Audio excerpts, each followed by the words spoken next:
ISO 27001:2022 is still the most trusted and widely adopted international standard for information security management systems in 2026, even with all the new and overlapping regulations like NIS2, DORA, the EU AI Act, and SEC cybersecurity disclosure rules coming at organizations fast and furious. Companies around the world continue to pursue and maintain ISO 27001 certification because it gives them one clear, internationally recognized framework that proves they actually manage information security properly, not just write policies that sit on a shelf gathering dust. Today, I'm giving you the practical, no-fluff guide to the controls every IT professional must actually apply in 2026. I'm not going to read all 93 controls line by line. Instead,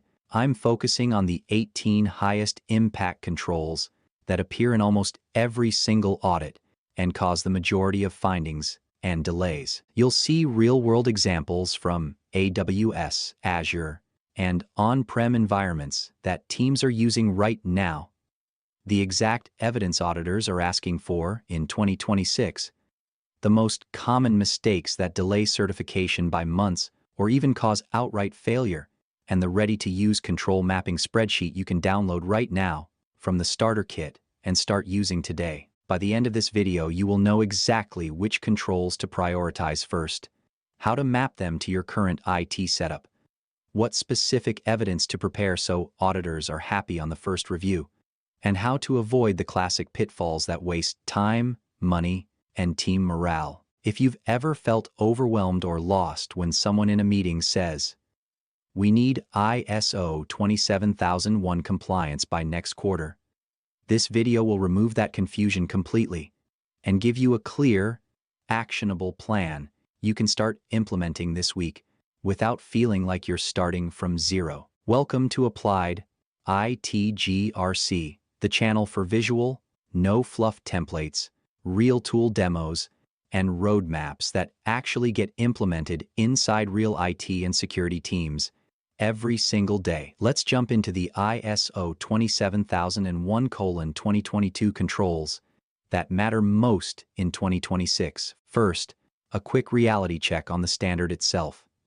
The 2022 version has 93 controls organized into 4 domains: organizational, people, physical, and technological. That's fewer than the old 2013 version, and the controls are more risk-based and much more friendly to cloud and hybrid environments. The good news is, you do not need to implement all 93 controls at full strength on day one. Smart, efficient teams focus on the 18 to 20 highest impact controls that drive 80% of the real security value and cause 90% of the audit findings and non-conformities. I'm going to walk you through those 18 controls with detailed real-world 2026 examples, why they matter more now than ever before, the exact evidence auditors expect to see, common pitfalls with real consequences, and the exact mapping you can copy from the starter kit. Starting with the organizational domain. Control 5.1. Policies for information security. You need one clear, top-level information security policy that is signed by senior leadership and actively communicated to every single employee and contractor. Real example, a 400-person SaaS company keeps their policy in Notion, links it directly in the onboarding checklist, requires every new hire to acknowledge it with a time-stamped record, and reviews it annually with full version history. Auditors in 2026 love this because it's simple, version-controlled, easy to prove communication, and actually used by real people on a daily basis. Common mistake: writing a long 25-page policy document that no one ever reads or references again after the initial sign-off. Control 5.2. Roles and responsibilities. Everyone in the organization must clearly know who owns what when it comes to security tasks. The easiest and most effective way is a simple RACI chart that shows who is responsible, accountable, consulted, and informed for key security activities. I'll show you the exact RACI template in the starter kit that you can adapt in under 30 minutes. Control 6.1. Actions to address risks and opportunities. This control requires you to connect your risk assessment directly to specific Annex A controls. Most companies fail this one because they treat the risk assessment as a once-a-year checkbox exercise instead of a living process that actually drives control selection and implementation. Control 6.2. Information security objectives. You must set measurable security objectives and track progress against them, at least quarterly. Real example: reduce high-risk vulnerabilities in production systems by 40% by the end of Q3, with actual scan reports, remediation tickets, and before and after metrics as evidence. Now, the people domain. These controls cause more real-world security incidents than almost anything else. Control 7.1. Screening. Background checks for new hires and contractors. In 2026, this often includes public social media screening and checking for past involvement in data breaches or security incidents. Control 7.2. Terms and conditions of employment. Add clear confidentiality and security responsibility clauses to every employment contract and contractor agreement. Control 7.3.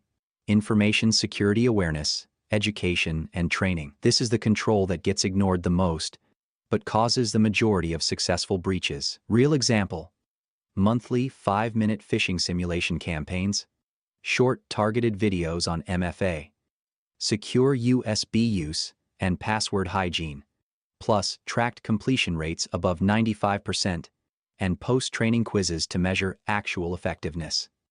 Auditors always pull the completion reports and effectiveness metrics. Moving into the technological domain, where most IT teams spend the majority of their time and budget. Control 8.1. Asset management. You need an up-to-date inventory of every asset: laptops, servers, cloud resources, applications, and data sets. In practice, this is usually a live CMDB or a well-maintained spreadsheet that is reviewed at least monthly. Control 8.2.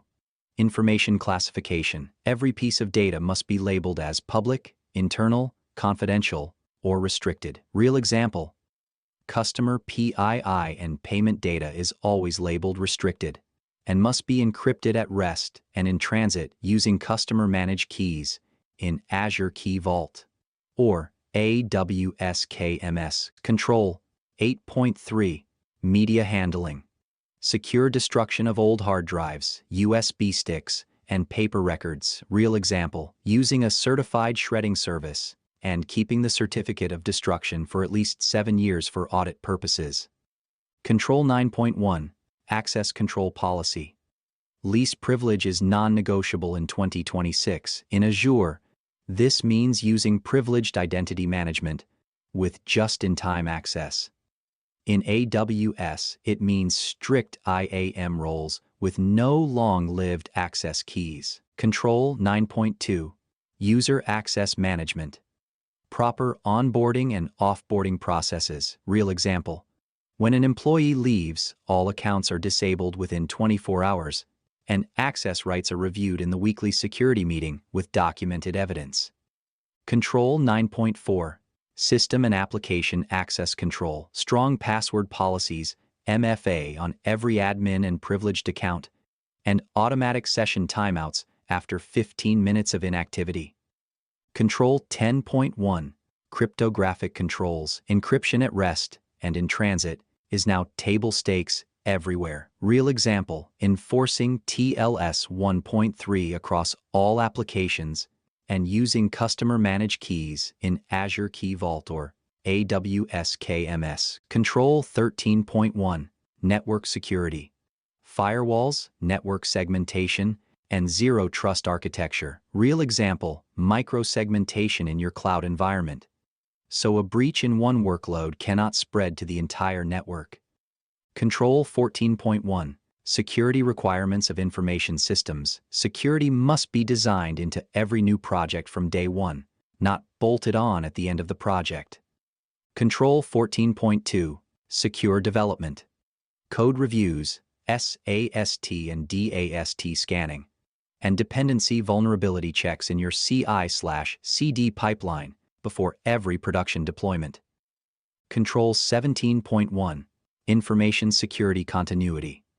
Documented and tested backup and disaster recovery plans. In 2026, auditors expect at least one full tabletop exercise per year with documented results and lessons learned. Control 18.1 Compliance with legal and contractual requirements.